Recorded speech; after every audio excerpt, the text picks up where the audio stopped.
मुजफ्फरगढ़ से bureau chief Mushtaq Ahmad आसी की रिपोर्ट के मुताबिक मुजफ्फरगढ़ महकमा बहबूद आबादी जिला मुजफ्फरगढ़ की जानिब से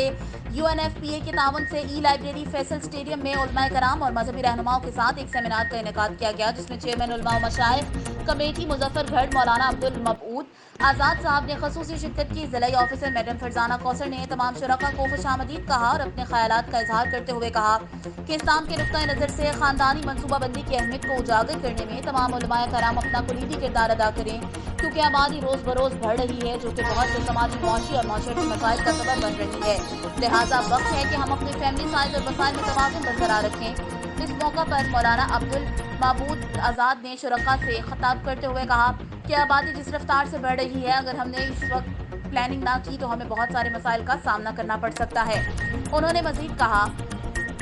हम सबकी जिम्मेदारी है कि हम लोगों में खानदानी मनसूबाबंदी की अहमियत की आगाही दें। इस मौका पर deputy district population welfare officer Mohammad Nasir ने शुरका से खिताब करते हुए कहा कि तमाम उलमाए कराम और मजहबी रहनुमा इस चीज़ की आगाही दें कि आबादी और वसाइल के तवाज़ुन से ही एक खुशहाल माशरा तश्कील पाता है। तमाम शुरका, उलमाए कराम और मजहबी रहनुमाओं ने महकमा बहबूद आबादी की काविशों को सराहा और इस बात की यकीन दहानी कराई कि वो पॉपुलेशन वेलफेयर डिपार्टमेंट के साथ शाना बशाना खड़े हैं और आगाही की हर मुहिम में इनका साथ देंगे। मुश्ताक अहमद आसी, जोर न्यूज़, मुजफ्फरगढ़।